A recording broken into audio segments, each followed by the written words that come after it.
At ngayon nga mga kasambal, ang lulutuin natin is pusit na adobo sa Sprite. At kanina nga mga kasambal, ang lulutuin ko sana is bangus lamang.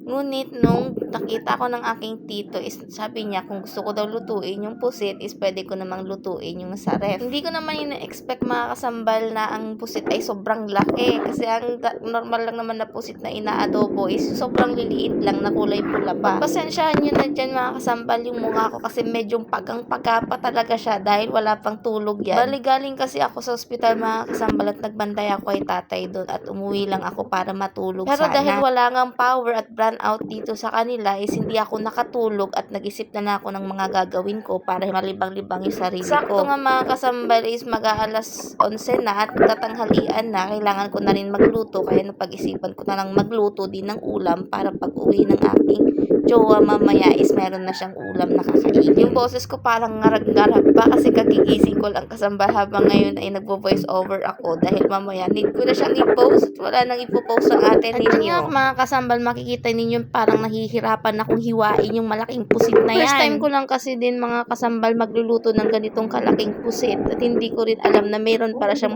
matigas na ganyan o yung sa pinakalikod niya na hindi kayang putulin ng kutsilyo. At grabe ang tinta ng pusit mga kasambal. Talagang babalutin yung buong kamay mo. Kala mo talaga naglaro ka ng mga ink ng ballpen. Charis. Habang hinihiwa ko nga yung pusit mga kasambal, tuwang-tuwa ako kasi meron akong nakitang buo pang isda sa loob ng tiyan niya. Buo pa yung isda. Halos wala pang bawas. Parang yung itong time na to nung nahuli yung pusit is kakakain niya lang dun sa isda. Hindi ko alam kung anong tawag sa isda na yun mga kasambal. Pero pag niluluto nila dito yun, masarap siya kapag piniprito. At dyan medyo seryoso ng atin ninyo maghiwa dahil nahihirapan na talaga siyang hiwain yung malaking pusit na yan. Habang hinihiwa ko nga yan mga kasambal, iniisip ko na kung anong gagawin ko sa pusit na yan. Hindi ko alam kung paano balutuin talagang adobong pusit.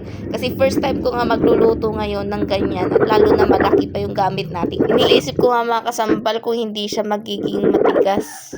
Kasi usually mga kasambal, ang niluluto ko lang talaga dati na pusit is yung maliliit, yung kulay pula na katamtaman lang yung size niya, hindi ganyan na parang higante yung pusit kasi na yan mga kasambal. Yung pusit na yan mga kasambal is karaniwan kung nakikita siya na iniihaw at nilalagyan ng palaman sa loob. Pero this time kasi naiisipan ko siyang i-adobo na lang. Wish ko lang talaga sana na hindi siya tumigas ng tumigas. At nandito na nga ako sa pangalawang pusit na malaki mga kasambal. Medyo nakuha ko na yung way kung paano siya hiwain talaga. Tinatanggal ko lang muna yung talagang pinakalikuran niya, yung matigas. Kasi kanina parang hindi ko nakuha yung way niya kung paano hiwain. Dahil nga first time ko lang kung maghiwa ng ganitong kalaki, medyo pinag-aaralan ko pa talaga siya kung paano dalihin. Sabayan mo pa yung kutsilyo namin mga kasambal na matalim talagang sobra pa naman. Kulang na lang ngatin ko tong pusit para mas mabilis siya mahiwa at nahihirapan na talaga ako gamitin tong kutsilyo na to. Charis. Kayo ba mga kasambal, anong mga luto na iisip niyo sa ganitong kalaking pusit?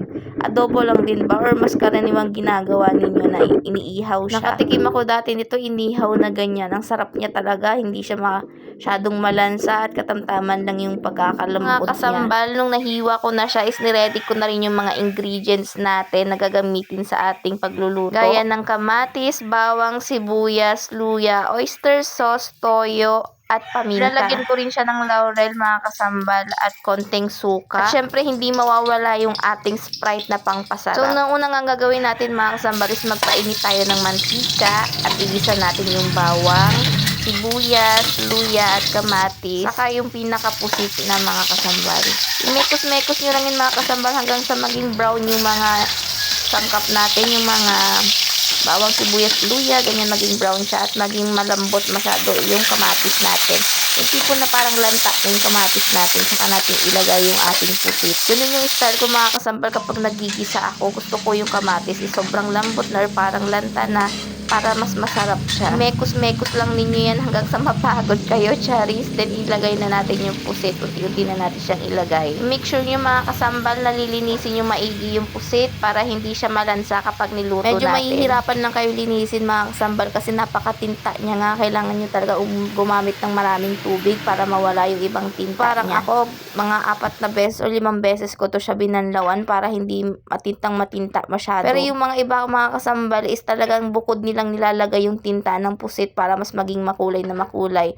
Ako kasi ayoko kasi parang nagiging mas malansa siya kapag mas maraming tinta. Mekos-mekos nyo lang yan hanggang sa medyo lumambot na siya ng konti at hayaan lang nyo siya mga kasambal, huwag kayong halo ng halo masyado. At kapag medyo kumulo na siya ng konti mga kasambal, pwede na nating ilagay yung mga ingredients natin na pangpalasa. Gaya ng toyo, oyster sauce, paminta. Kapag nailagay nyo na mga kasambal yung iba nating mga pangpalasa is pwede na ninyong haluin yung ating mga ginisa. Para mas manuot mismo dun sa laman ng ating pusit yung mga pangpalasa na nilagay natin. Medyo pakuluin lang natin ng konti mga kasambal at kapag medyo kumulo na is pwede na natin ilagay yung dahon ng laurel. After natin mailagay yung dahon ng laurel mga kasambal, haluin lang natin ng konti at isunod na natin ilagay yung pinaka-special natin na sangkap, yung Sprite. Yung Sprite mga kasambal yan yung magbibigay ng tamis sa ating pusit kasi yung iba kasi mga kasambal is hindi nila nilalagyan. Ang nilalagay nila is mismong asukal. Ako kasi mga kasambal is yan ang ginagamit ko kapag nagluluto ako, more and soda. Mas malilamnam kasi mga kasambal kapag Sprite ang ginamit ninyo sa pagluluto. At yan, tapos na yung ating pinaka-adobong pusit. Pag kumulo siya ng kaunti mga kasambal is pwede nyo nang iserve at ilagay yung ating siling green,